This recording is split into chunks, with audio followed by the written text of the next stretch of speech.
but tomorrow not. Guys, well, we've got a half an hour. Do you mind if I just go through a bit of the Gemara? Is that okay? Yeah, let's do the Gemara. We'll do it tomorrow not. Yeah, that's fine. See how we That's can cool. go. Yeah, this Gemara it's not. Yeah, 100%. Okay. Okay, good.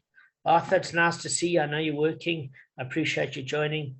All right, guys, I'm going to just do a little bit. Other night, everybody was a bit tired. So I'm going to go from 73A1 because basically we ended off with Rabba responding to Rav Yosef, who said, I concede to you in the case of animals that their founder is liable for theft and loss. For since they have developed the habit of taking steps outside, they require an extra degree of watching. So what we learned from that very clearly is that an unpaid custodian, even though he's not responsible for theft or loss, is responsible for a higher degree of watching if it's an animal compared to an inanimate object, because that would be deemed negligence. In other words, the loss of the animal because the animal walked is negligence. You've got to return it back to the original owner in a manner that it cannot escape.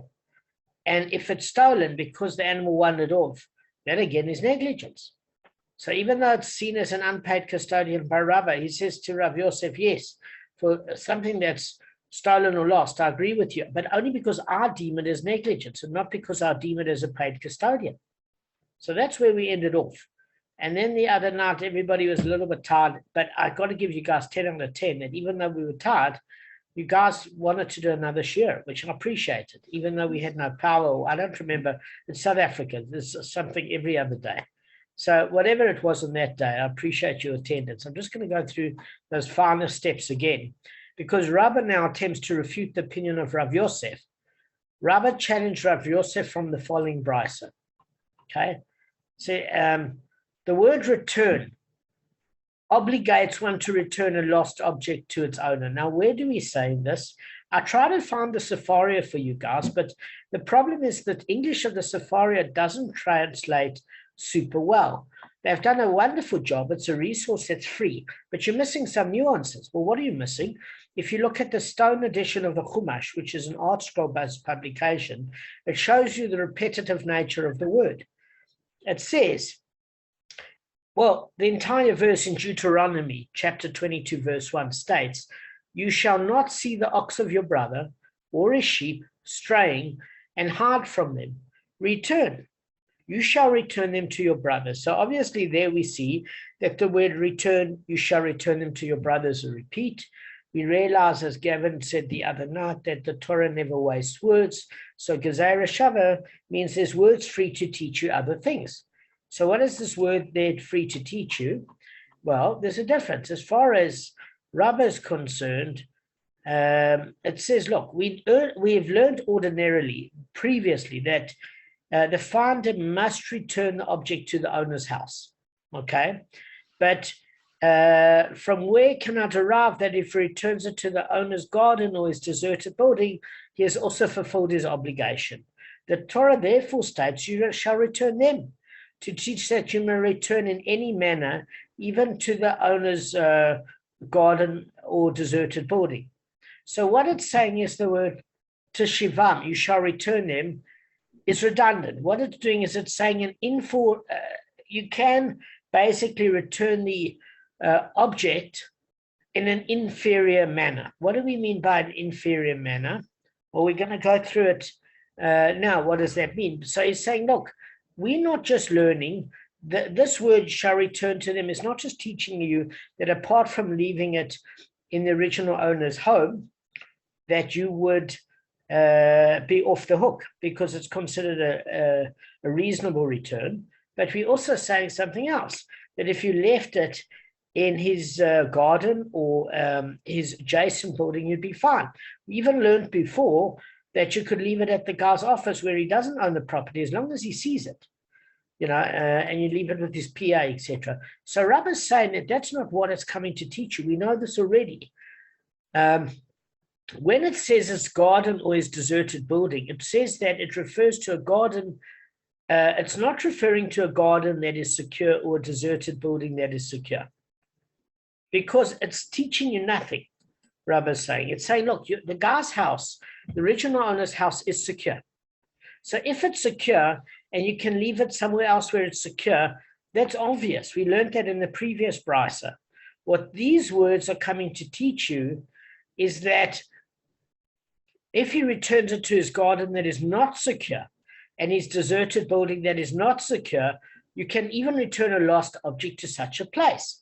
Learn from here that a find of a lost object is treated as an unpaid custodian. So what he's saying is that in contrast to a paid custodian, who must protect the deposit even from unusual mishaps, because you need a shmira ma'ula, which is a superior guarding. So in other words, an unusual mishap is considered an abnormally strong wind. A usual wind is considered normal circumstances according to Tosfot. So a paid custodian has to protect also against unusual mishaps. And an unpaid custodian only has to protect it from ordinary expected occurrences, which is a lesser guarding, which was a shmira pachutai. Okay, so when an unpaid custodian returns the object, he can put it in a place that is safe only in normal circumstances, which means it doesn't have to be super secure. The only argument that they've got with the Rishonim is they say, look, if it's a case where the object is not inanimate and it's got legs to move, then you have to put it in a secure place because even an unpaid custodian is responsible for negligence. Does that make sense? So in that case, we don't mean unsecure as in the animal can wander out. We mean unsecure as in the thief can break in, not that the animal can't wander out. So it's got to be reasonable, but it doesn't have to be Fort Knox. And therefore, this Bryce, the words in the Deuteronomy chapter 22, verse 1, according to Rabbah, is proving that an inferior guarding, remember inferior just means a normal guard, normal everyday occurrences, suffices. And that's only okay for an unpaid custodian. So that's his proof that it's fine for an unpaid custodian. Fine. Now, obviously, Rav Yosef doesn't agree. Rav Yosef said to Rabbah, actually, the Brisa refers to his garden that is secure and his deserted building that is secure. And as for the difficulty you raised, that it is the same as his house and therefore it's redundant, it's not true because the Torah has already stated that the finder may return the object to the owner's house. So this is how we can solve it, is that the Torah is teaching us that we do not require the awareness of the owner that his object has been returned. That is basically, you may return a lost object to its owner even without informing him that it's been returned. Okay? So in other words, he's saying by the word teshuvam, you shall return them. The Torah teaches there's no need to inform the owner that his lost object has been returned. So, you don't have to even put it in his house where the owner will notice it immediately. Even if you put it in his garden or his deserted building, that's sufficient. So he's saying this is not about security, and that doesn't prove it's an unpaid custodian. We're saying it is secure. You just don't have to put it in a place where the owner will see it immediately. This is actually corroborated. How do we know that? It's because it's in accordance with the teaching of Rav Elazar. For Rav Elazar said, every case in which something is returned requires the awareness of its owner. So let's just think of two examples. If a thief doesn't want to pay the penalty, and it's not that he grows a conscience per se, it's that he realizes that there could have been witnesses against him. He has to return the stolen object directly to the owner and not leave it in his place, because up till that point, he continues to be responsible for the object should it be damaged. Okay, and it's the same with a custodian. If a custodian is given an object in his care, he has to return it directly to the person without leaving it in a place that he will see it. Okay, but Rav Elazar is saying that every case in which something is returned requires the awareness of the owners, except for the case of returning a lost object, where the Torah includes many types of returnings as being valid. What does it mean? Is that you can return it even without informing the owner. Make sense? Guys, make sense? Yes. Pretty straightforward. That even makes sense. I still think you should inform the owner, but I mean, that's my Yeah. Listen, Gavin, I actually am in personal agreement with you, but I'm saying what I'm giving over in terms of their opinion. Does that make sense? Opinions make sense. Yeah, but I agree with you. The mensch thing to do is return it, and I wouldn't just return an animal to a deserted building. You're going to find the animal's carcass smelling of decay because the owner forgot about it for a week. That's not going to help. I agree with you, Kabb. By the way, we're in agreement. Anyway, Rav Yosef's opinion is challenged. A buyer said to Rav Yosef, and you, do you not hold that one who watches a lost object is treated as an unpaid custodian? Now he's jousting him. What I mean by is jousting him, he's joking with him, not in a jokey sort of way, but he's saying, look, I know you know, according to your opinion, that the owner, the founder of a lost object is seen as a paid custodian. But I think you actually can't argue that it's an unpaid custodian. Because if you look at Rav Chia bar Abba, who said in the name of Rav Yochanan, one who asserts a claim of theft by a thief with respect to a lost object that he found, when in fact he stole it himself, pays the twofold payment. So what are we saying here? If the unpaid custodian claims that the object entrusted to his care was stolen from him, and then witnesses testify that it's still in his possession, the Torah mandates that in addition to returning the object, he's fined an amount equivalent to its value. That's the penalty. So this law is derived from the verse about an unpaid custodian in Shemot chapter 22, verse 7 and 8. And it basically said, if it's not found, if it's not found as the custodian claimed, and the deposit was taken by a thief, but in fact the custodian himself had taken it, he shall pay twofold to his fellow, the owner. So just know that he's liable to pay that fine only if, guys, what happens? Only if what? If he's caught. If He's caught. Well, more than he's caught. If he took Hashem's name in vain. That's what the point.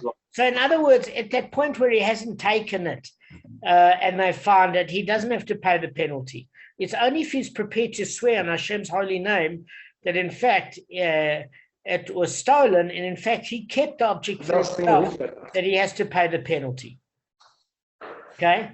So, but that's only for an unpaid custodian.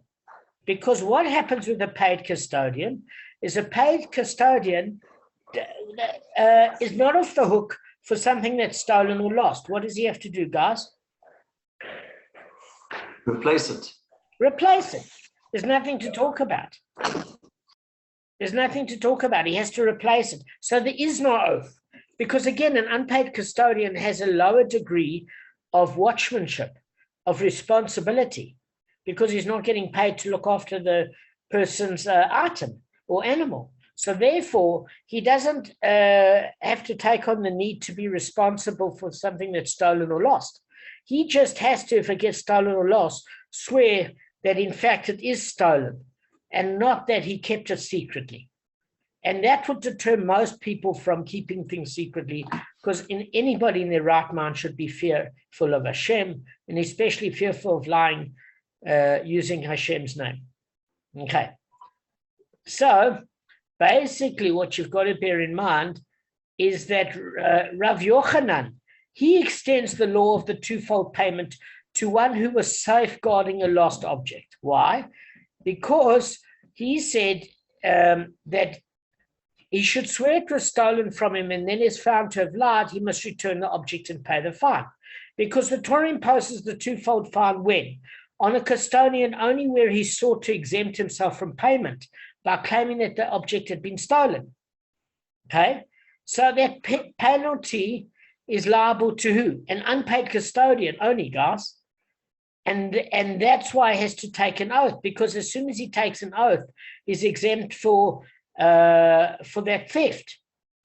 But it doesn't apply for a paid custodian, because exactly as Kevin said, if he were to claim that the object was stolen, he wouldn't be exempt at all. he'd have to immediately be obligated to pay the principal. So Rav Yochanan's ruling now is talking about one who watches a lost object making the twofold payment. And that proves he has the status of an unpaid custodian.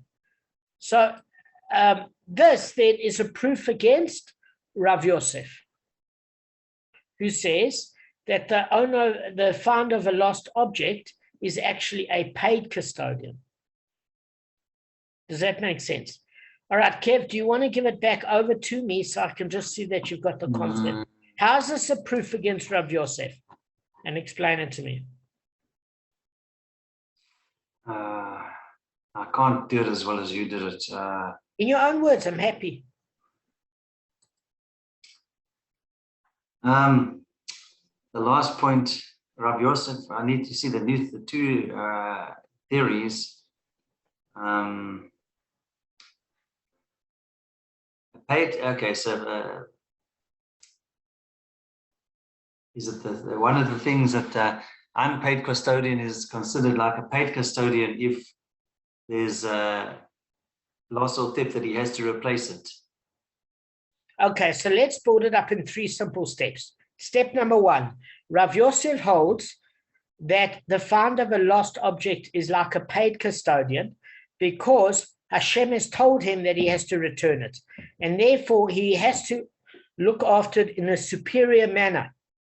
Okay?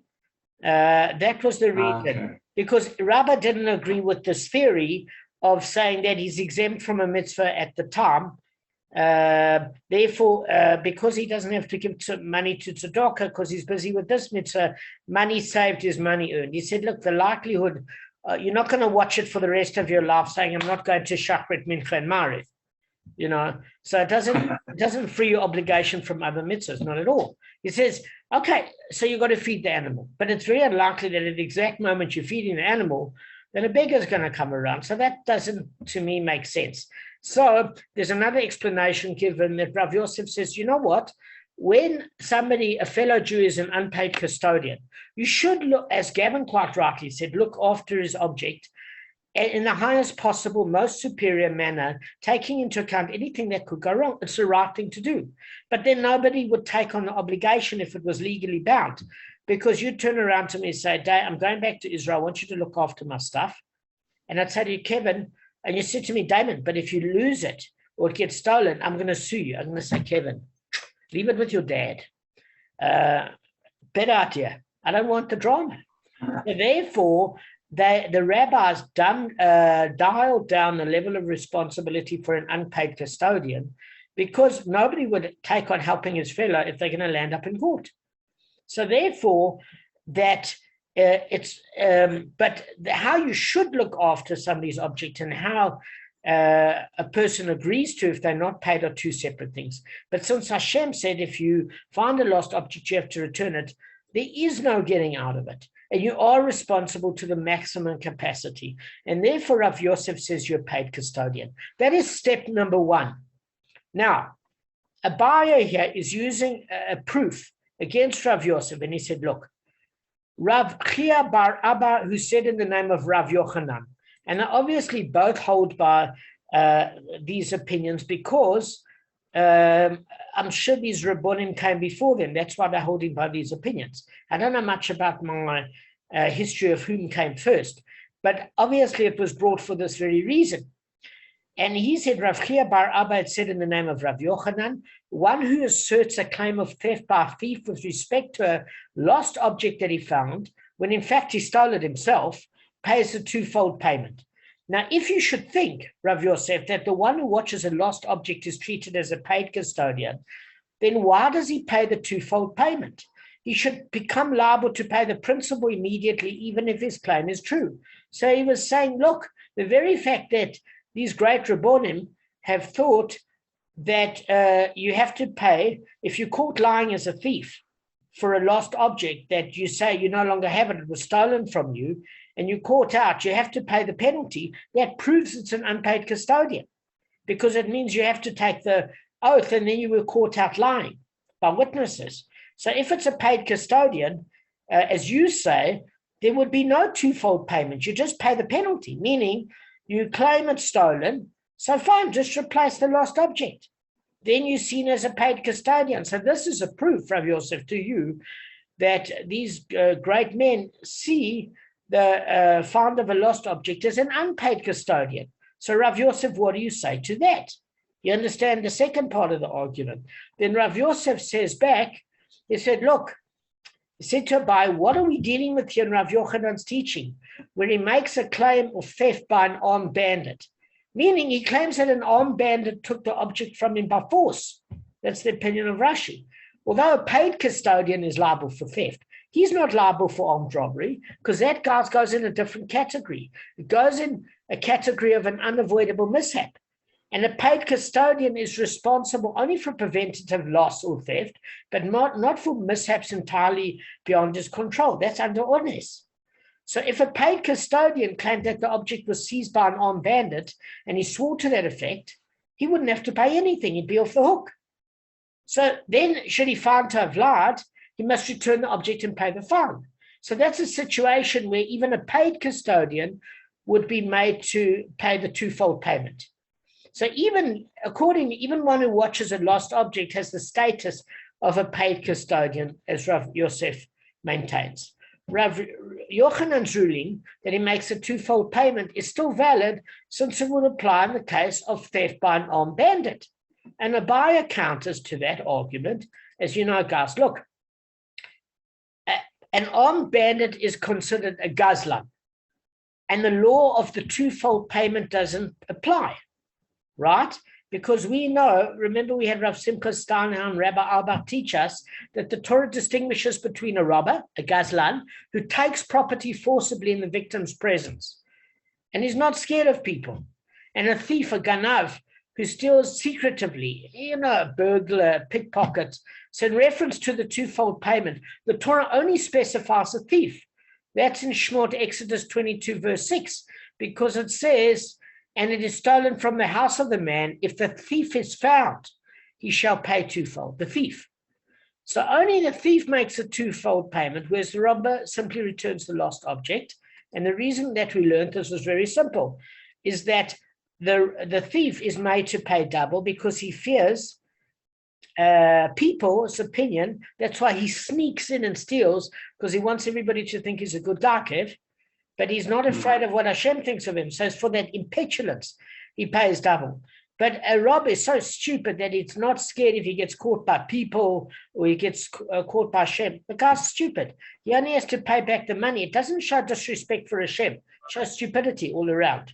Therefore, he's not made to pay a special penalty. So, obviously, he counters, Abai counters to Rav Yosef. Listen, you can't call an armed bandit a thief. He's a robber. He doesn't have to pay the twofold payment. So what do you say to that? So Rav Yosef says, look, that's not a problem, because I say that since an armed robber hides from people because he wears masks and, he's saying that basically a robber doesn't go out in the, Kevin, you're falling asleep. Arthur's got no wall and you're falling asleep. So what I'm saying is, Kev, is that Rav Yosef is turning around to Abai and saying, listen, I don't agree. A robber, if you think about it, doesn't just go open brazenly in front of somebody. Why? Very simple. Because he's going to get caught and hang. You remember there was a death penalty then for theft in the Wild West, in England. In Charles Dickens' era, orphan steals a loaf of bread, they'd kill him. So what happens is he wears a mask, he holds somebody by gun or knife point at night. God doesn't know who he is, he's robbed at night. How's that different to a thief? He says, I claim a robber's a thief. He also doesn't want his identity shown. And therefore, since he's got the same mindset, I see him as a thief. And since an armed robber is a thief, I say to you that there is a twofold payment in that case. So in summary, okay, Rav Yosef maintains that Rav Yochanan's ruling is as follows, that one who watches a lost object makes a twofold payment. Why? Even though he's considered a paid custodian, because it applies only if he claimed that it was stolen by an armed bandit, which is obviously it was beyond his control completely, okay? And it applies if the armed bandit is classified as a thief. So those are the two. Those are the two requirements. Do you see what I'm saying, Kevin? Yeah, just one point. But if he wouldn't have said, if he would have just replaced the thing, he wouldn't have to pay a twofold payment. That's what he should have just done. But have said nothing and just replaced it. Yeah, And he but wouldn't be liable for the what twofold Rav payment. Yosef is saying is he doesn't have to, because for an unavoidable mishap like armed robbery, he's not responsible as a paid custodian. Oh, okay, it's beyond his control. Yeah, he's saying it's an honest. He's saying it's beyond his control. It's saying since he's a paid custodian, he's only responsible if it's classically stolen, like a thief, or it's lost, but not if it was armed robbery, because that's a unavoidable mishap. It's an honest, beyond his control. So he was saying, number one, he didn't have to pay them, but like the unpaid custodian, he just have to swear that it was taken by him by an armed robber. At the point where he has to swear like that, they believe him. When he was caught lying, then he's treated the same, where he has to pay the penalty and the principal back. So number one, according to Rav Yosef, a robber is seen as a thief, and the armed robber is seen as a thief, and he's saying that in that case it's okay, but that's the premise. It had to be, in other words, to pay that penalty as a paid custodian, you had to have lied. And then you have to say that the armed robber is actually a thief. Now, I've got one question on this, and that question is as follows. If you want to, Rav Yosef, come to call an armed robber as a thief, okay? If you call an armed robber a thief, I would say to you, then why doesn't he just pay the principal? In other words, if Rav Yosef is turning around and saying an armed robber is a thief in his mind, then why can't I say to Rav Yosef, well, surely the paid custodian wouldn't have to, it wouldn't match up, because he wouldn't have to be caught lying. He'd have to pay for classic theft if it's considered theft as a paid custodian. So why would he use that answer that it would support his claim? You would actually just replace. That's what I'm saying. So it would be difficult for Rav Yosef to defend that, because he couldn't turn around and say an answer to the Rav Chia Bar Abba said in the name of Rav Yochanan, because if Rav Yosef says he's a paid custodian and then he claims an armed robber is a thief, it's not an unavoidable mishap anymore. It's considered theft. So therefore, why doesn't he just pay the principal? But that's Damon's stupid question. There's probably a simple answer. No, I'm sure there probably is, but I think it's a very good question. Yeah. So, okay. So listen, we have come to the end of this particular shiur. I hope it made sense. So in other words, to defend his ruling, the one who watches a lost object is deemed a paid custodian. Rav Yosef had to adopt the position that an armed robber is classified as a thief. Okay, that's the bottom line. Okie dokie. And so, Damon. Yeah, have you chapped any of this, Pati? Can I just ask a question or make a comment? Oh, teach us. We've got 5 minutes. Please teach us. Okay, just one quick. Yes. Okay, just one big thing. So he got caught out. The guy, the unpaid custodian, said that the armed bandits stole the. No. It's not with an unpaid custodian. The armed bandit was the excuse for the paid custodian. Because had it just paid custodian. Okay, so as if he was not responsible because it's beyond his control. But when he made the shvuah, oath, he was caught out. So you had to make the twofold payment. Correct. And I'm saying something different. I'm saying, how could you say that if you consider a gazlan, a ganef? If you consider it the same, then just pay the principal. How does that get you off the hook? But that's my stupid opinion. Can we share? That's a good opinion. It's a very measured opinion, thoughtful opinion. Can you enable me to share the screen? Yeah, of course. Just hang on for me, my friend. Okay, we've got 3 minutes, and Rav Simcha calls in 2. Okay. You can share. Okay, so we discussed the Hanukkah as a commemoration of the miracle of the oil that burned. It burned instead of for one day, burned for all 8 days.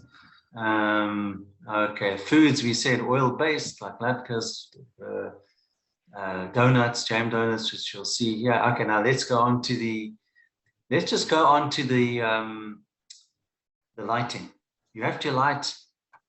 So with the lighting, you add a candle every night. You start and you go up. You don't go from 8 down to 1.